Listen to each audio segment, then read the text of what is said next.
5 to 8 on Wednesday. I've just got back. And it's been a long bloody day. It really has. So I'll put that there. So I'm Mick Fogg. I'm an independent funeral director. I'm based in Sheffield. I'll show you what you're resting on. There we go. So I'm resting you on there at the moment. So, independent funeral director based in Sheffield. This is our funeral home and this is the reception. There you go, as you've seen before, everybody. This is how it looks most of the time. I'm back. So, while I've been out, it's just been a manic day today, it really has. But I've met some lovely, lovely families who we're caring for. Just amazing, seriously. So I got back in and my amazing wife. Oh, before I came back, I called to B&Q, Queen's Road. So I'll mention this before I go off at subject, which I'm going to do, obviously. And the lady who served me there at B&Q, amazing.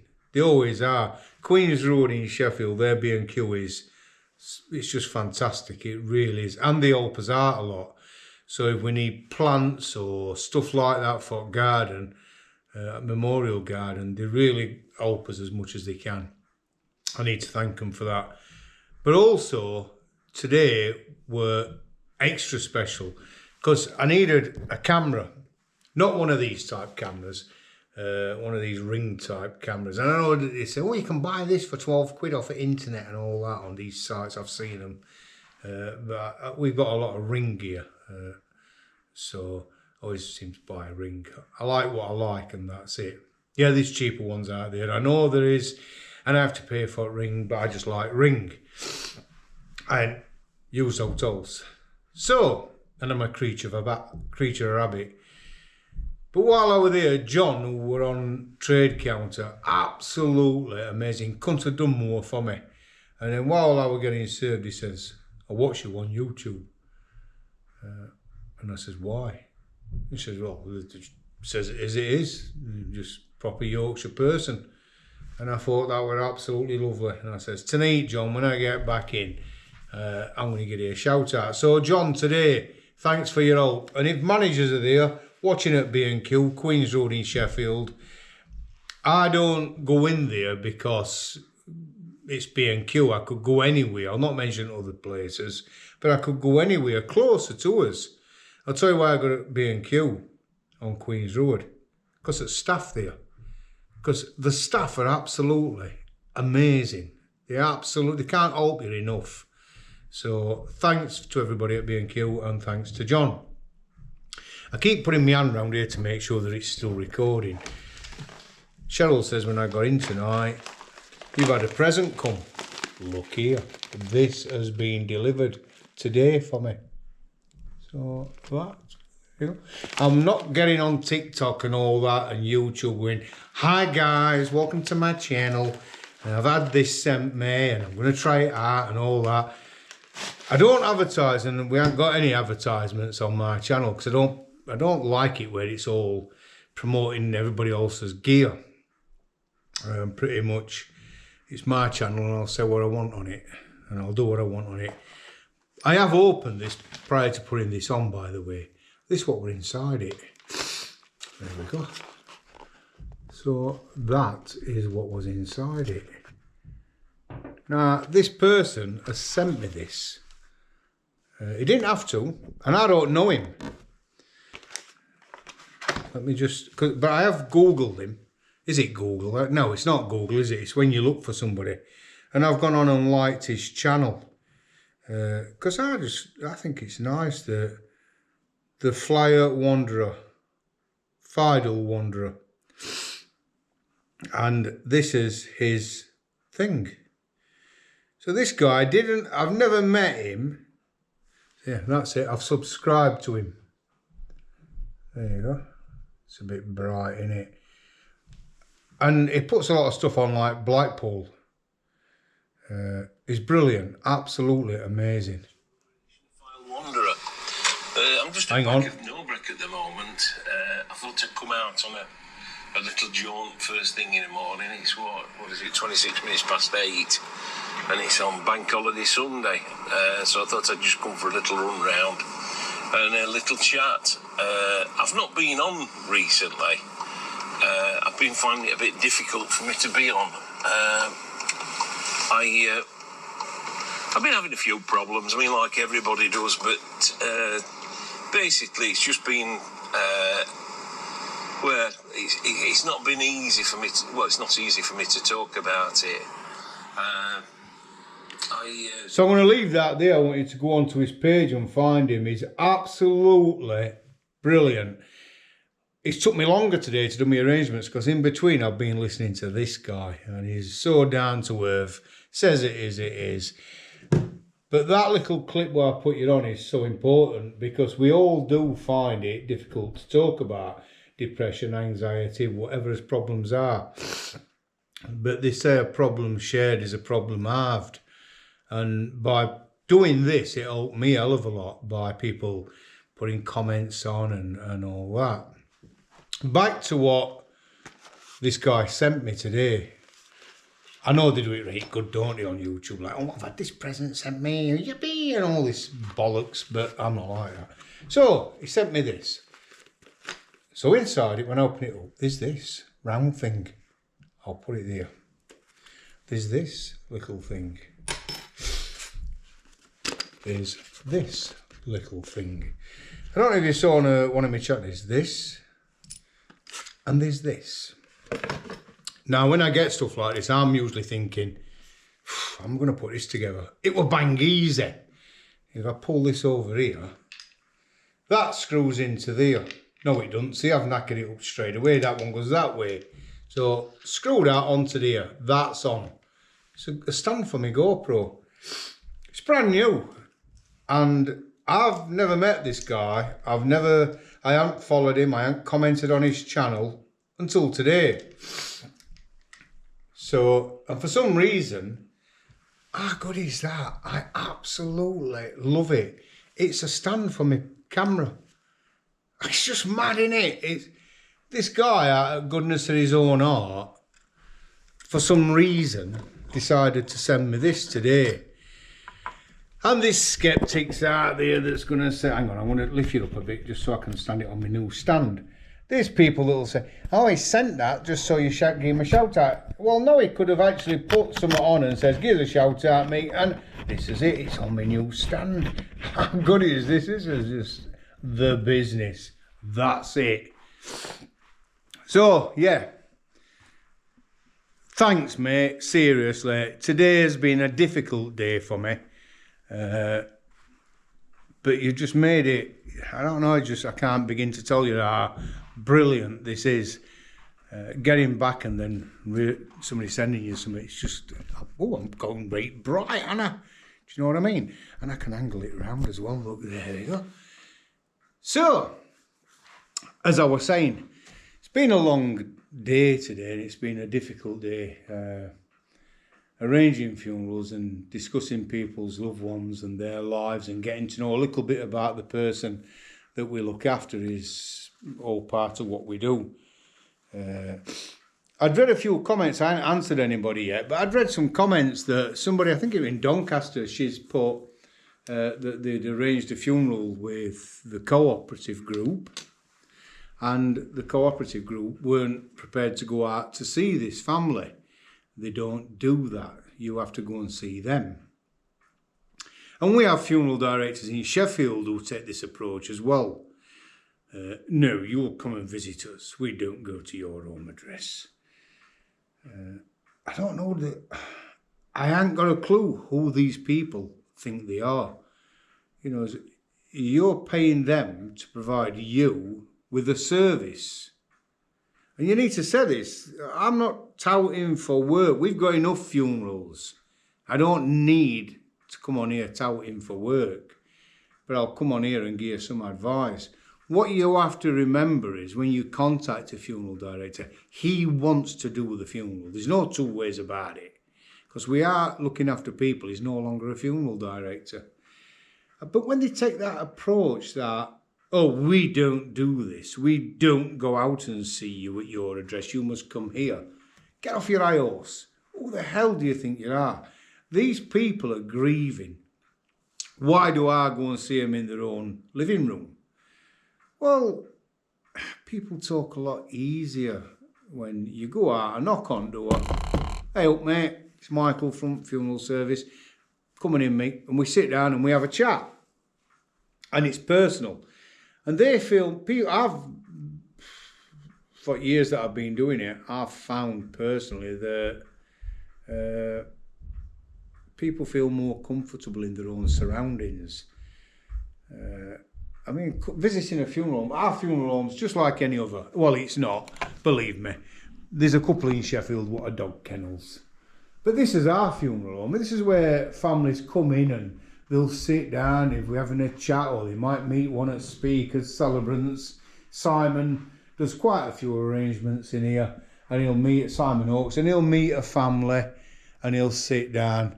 And we have this stuff from our coffee manufacturers, just so people can, because it's all right looking in a book at things, but it's nice to get hands-on. There's some wallpaper here. This were brought in for charity shop next door, because Katrina brought it in yesterday, and I hadn't had time today. It's like all brand new, these rolls of wallpaper, and they thought charity shop.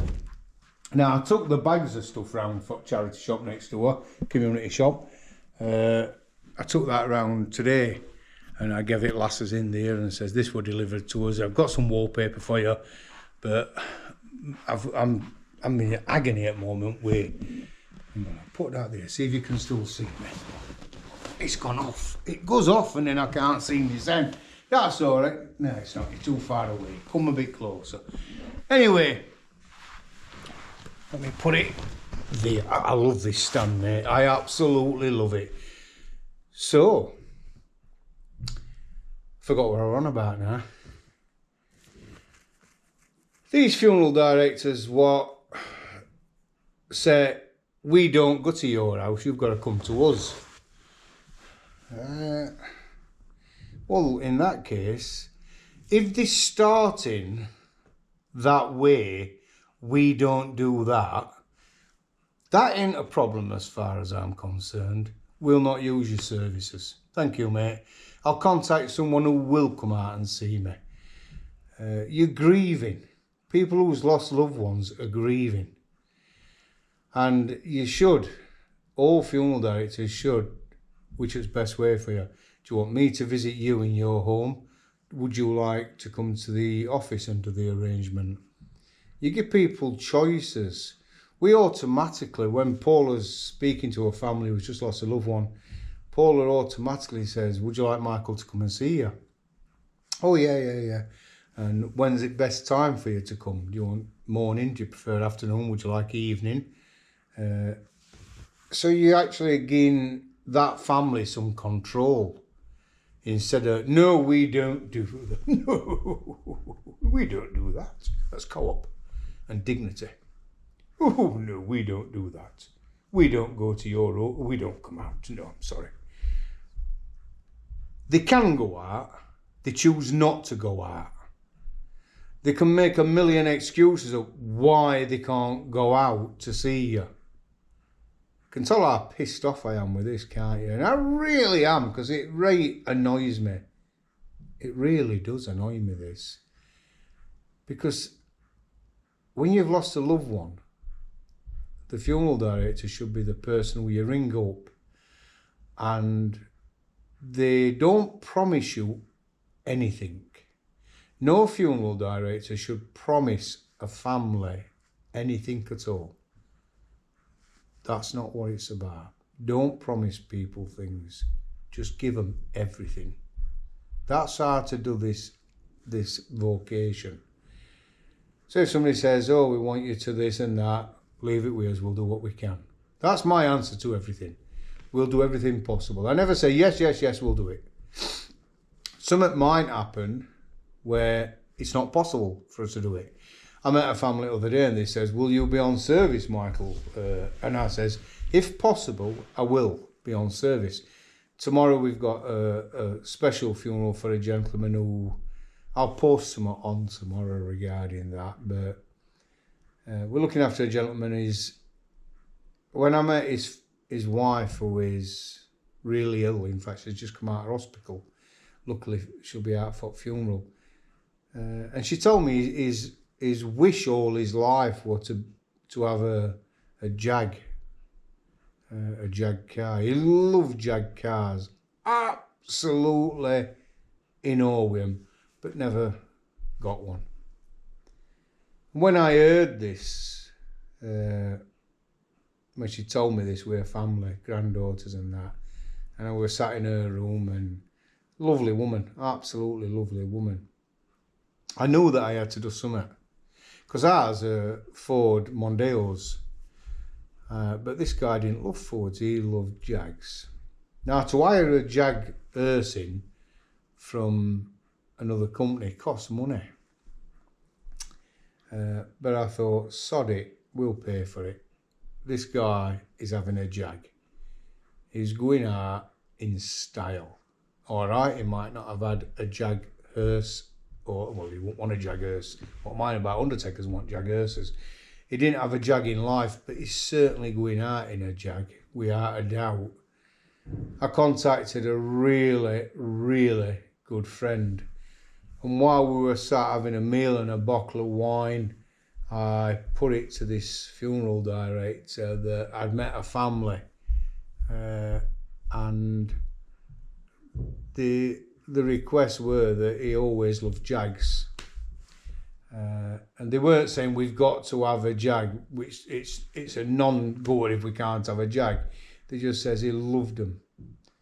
And when I spoke to this mate of mine who was a funeral director, his dad's a funeral director who's now semi-retired, although they never really retire. And his brother's a funeral director, and he is, and they're just a lovely family. I'm not going to go on about them too much. I'll mention them more tomorrow. But I says, I just want to do everything possible to get him a car. Car is his dream. And this kid straight away said, we've got Jags, mate. We've got new Jags, as you know. It's not a problem. We'll sort it. We'll sort it.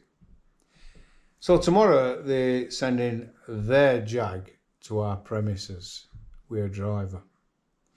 This is what makes funeral directors amazing people. This next bit. When I said to Tom Gretrix, how much is it going to be, Tom? Because I thought, well, I'm paying for it anyway. And he says, no charge, fee declined.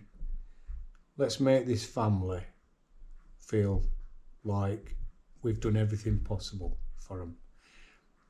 That family won't even realise that this good thing's not come from me, really. Although I were going to pay for it, it's come from a mate of mine. Dowager at Chatsworth House. When Dowager passed away, Chatsworth used this particular company. That's how good they are. That's how amazingly special my mate is, that they can be so proud to say, we're funeral directors to Chatsworth family.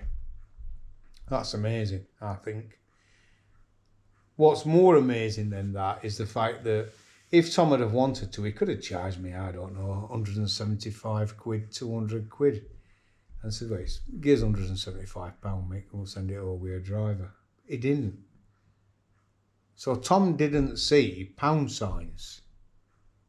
He saw that I was desperate to fulfil a wish. And he did it. He helped me to do it. He didn't just help me, he basically did it.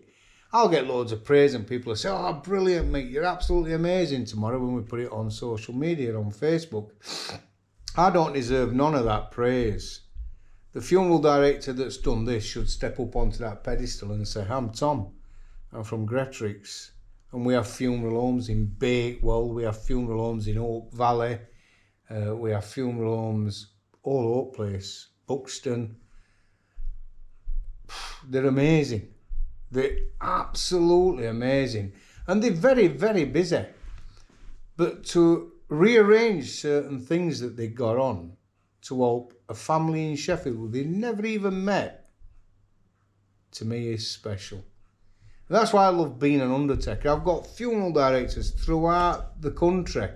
In fact, I have funeral directors throughout the world, in America, in New Zealand, in Australia.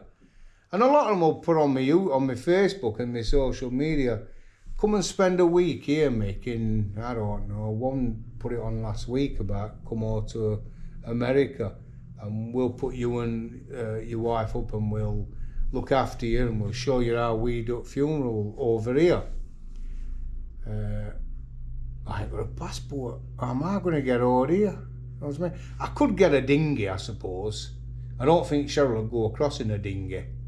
Well, she wouldn't be allowed to, would she? Because let's be right about it. Let's not mess about. Women aren't allowed in dinghies. They're only young, fit, active men who are allowed in dinghies across channel and that. And there's no way I've got pains in my knees like that. I've never known them, pains in my elbows. I'm like seizing up. I can't go rowing across the Erie to America. And who knows what would happen if I did manage to do it in a dinghy by myself. Might take Sid, my little dog. Now I don't think dogs come over in dinghies. Got to be fit, a young man. I'm not fit anyway. But if I were to get over to America, as soon as I landed, they'd be there straight away. Come here, scrote. Where's he from? Oh, I've chucked my passport and all my papers away on way over. Right, have you? They bang me up straight. I won't be put into an hotel somewhere. No way. There's no way they're going to put me into an hotel and help me stay there. Funeral director would, what's invited me. But this is why I can't go. Because I'll be put into a prison and I'll be put on one at Plains Art and sent straight back. So I've rode all that way to America. Ain't worth it. Because I won't be treated like we treat people. It's crazy. So I'd love to go to America, but I ain't got money to start with. I ain't got time, and I just watch your YouTube channels and stuff like that, how you do it, and you do it amazingly. In fact, we had an American gentleman come in about a month since, and a comment was made that our funeral home is very small compared to the funeral homes in America. And this was my reply to him, and I'll show you what my reply were. So I says, it is, yeah. I says, but compared, that's my wife hoovering up because we've got a flat upstairs. We stay here sometimes and we go back to the farm. And she's always hoovering up. We can't hoover up, we have to hoover up at night. She has to hoover up at night when everybody's gone. Can't hoover up in day, obviously. You can imagine living above a funeral home or renting flat out to somebody and then in the afternoon they start hoovering up or something. They're like, what on earth are they doing? Back to what I was saying. So, this American person come in and says, yeah, but it's very small compared to what we have in America. And I says, well, it is. It's quite big for a lot of funeral homes, though. In Sheffield, this is quite a decent sized funeral home. Yeah, but it's not half as big as what we have, he says. Well, I know it isn't. I'm not daft. You'll have everything bigger. But I just took him over to this. And I said, sees that clock here, kid? Sees that? It's gorgeous, isn't it? I said, you know what? That's older than your country. That's older than America, that clock. He went quiet. He didn't say much. But his brother-in-law just smiled and says, I love that, Mick. I love that. So, it might not be the biggest funeral home in world. It don't matter. As long as we do things we care, that's what matters. I don't know how long I've been on for, because I've got to upload this. 24 minutes. It's going to go on in 2 parts. I've still not learned how to cut it and split it and join it together. This today, this one simple act of kindness blew me away. I swear, I welled up when I opened this up today. If anybody else does want to send me presents, I'm only joking. Don't be sending me passports and all that. I ain't got one and I don't want one. I've no interest in going abroad. I love England. I love Yorkshire. It's God's own county. So that's it. I've finished. I'm going to upload this for you tonight. So hopefully you'll get this Wednesday night. I'm absolutely drained. I can't tell you how tired I am. Really.